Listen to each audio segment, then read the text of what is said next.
Hey, here we go. So I'm going to come back here.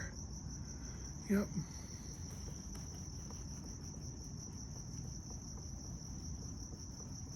These base wire tools are so cool. And my uncle, my aunt, Nova Gale Ball, and my uncle was Ernie Ball, Ernie Ball strings. And it's ironic that I never learned to play guitar, but I use my uncle's bass strings all the time to be able to sculpt characters. And I remember holding an earthwood guitar in my hands when I was a young child, and I thought to myself, I should learn to play guitar. It just never happened. But loved my Uncle Ernie. He's been gone now for some time, but he was wonderful, nice man. I remember he bought me some magic tricks one year for my birthday because I was so into Dunninger's Magic Encyclopedia.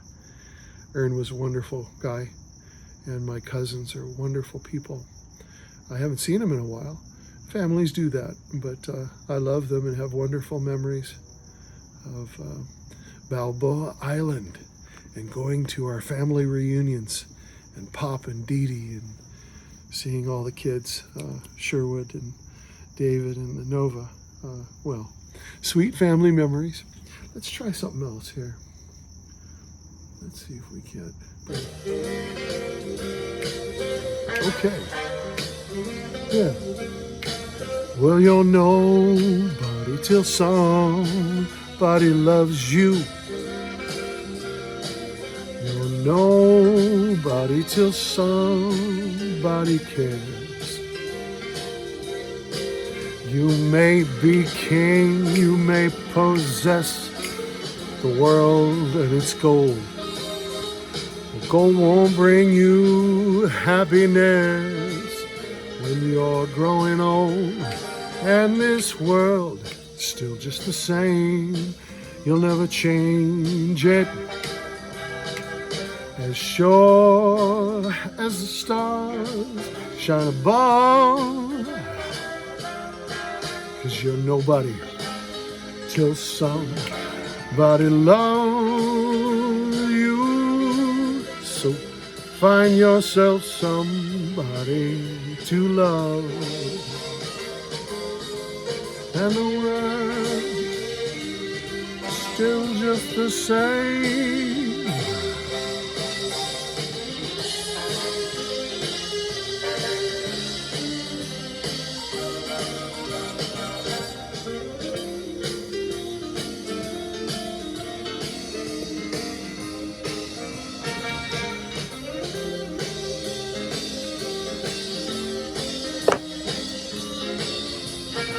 Oh, the world is still just the same. You'll never change it. As sure as the stars shine above. Well, you're nobody till somebody loves you. So find yourself somebody to love.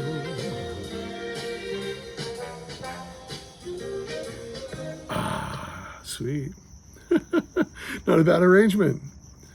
That's not a bad arrangement at all. Well, you know, one of the things that's so cool is when I was 13 or 14, I bought this issue. You'll hear this story from many people my age. I bought this issue of CINEMAGIC Magazine. And on the cover was this face that I'm doing a tribute sculpture of now, and it was done by a man named Kirk Brady. I took this magazine to my mother, and I said I needed to take over the garage, or at least half of it, to build my makeup studio. And my mother didn't like the idea of that, but she gave me one wall, one small section, about a 10-foot section of our garage wall. And with that, I took this issue of CINEMAGIC, the Kirk Brady issue. I think it was issue number 6. And I started buying 5-gallon drums. I started buying 5-gallon portions of liquid latex. I went out to the city of commerce. Now, this is probably when I was 15 or 16, more likely 16. But I got my first kit of foam latex, and I was such a little kid. I came home, and I was supposed to mix it with a mixer, a blender, a hand blender, or one of the mechanical style, but I mixed it by hand. And I slushed it onto a scuba tank, and I formed a head out of tin foil, and then I sculpted the head, and the thing became this weird kind of eking, watery, thick rubber. And that was my first kit of R&D foam latex. And a lot of you know my story out there. My first guru in life was Dick Smith. I had purchased in the Walden's Books or something like that, the 6th edition of Corson Makeup book, hardcover. And in there was Dick Smith and his molds and his process and his sculptures and the final application of Little Big Man, Dustin Hoffman, into the sole survivor of the Little Bighorn, the Last Stand of Custer. And this makeup was, to me, still the most brilliant makeup, I think, of all time. And it still holds that title for me. There's been a lot of great makeups, certainly in the last 20 years with the advent of silicone. But, a makeup like that doesn't come along very often. And once again, I was caught. Suddenly, I had to chase every single Dick Smith movie. As a little kid, I would take myself first run to see anything that Dick Smith had touched or been a part of. And that led me to meet Dick Smith in Larchmont, New Jersey. My uncle, Jerry Lanning, was the star of a TV show called Dallas, which was the daytime soap version of Texas, a popular show in the evenings with Larry Hagman. Anyways, I went to, I believe it was CBS in the Bronx. I'm probably wrong about that, but there my uncle introduced me to a makeup artist by the name of Joel Mason. And Joel, seeing all these half heads and things that I'd sculpted, I brought a duffel bag full of rubber heads. He said, you'd like a friend of mine, Dick Smith. I'm like, Dick Smith, what? He says, yeah, let me give him a call. Maybe you can go see him. I'm like, okay, sounds good. And so Joel Mason, this old makeup artist, who was the key makeup artist for my uncle on this show, got on the phone and said, hey, Dick, this Joel, I got a kid here. He wants to meet you. The next day, I was in Larchmont, New Jersey. I knocked on the door. I barely could speak. I was there for 3 hours. I remember Stephane Dupuis was there. I remember Carl Fullerton was there. And I remember Dick using the worst foul language possible in hopes to try to lighten me up because I couldn't speak. For me, it was like meeting God.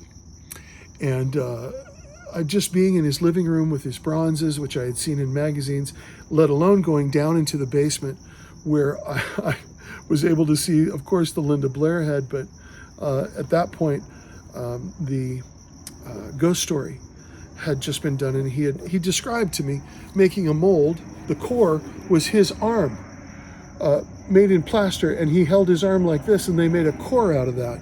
And in making that core, that's what was inside of the sculpture.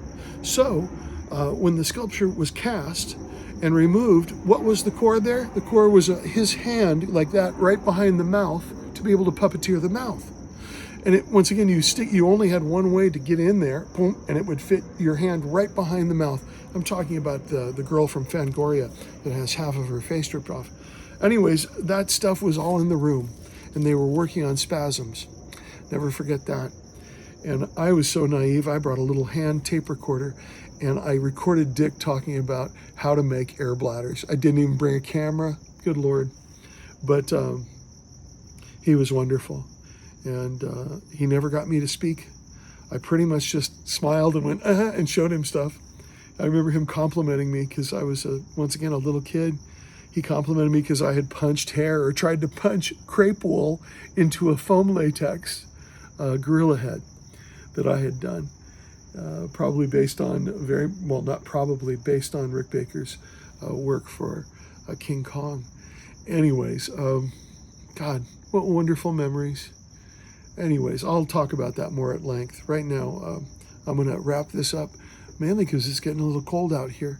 But, well, we're having a good time with the sculpture, and it's fun. I've really had a good time looking at Kirk Brady's forms and chasing some of that original stuff. I'm not saying that it allows me to know Kirk Brady, but I can see what he loved, and I can see the planes that he invested in. And, well, once again, it's nice to revisit the heroes of our childhood. I'll be posting certainly some pictures as I get the other side on and get that working. And, well, been fun visiting. Let me turn this off.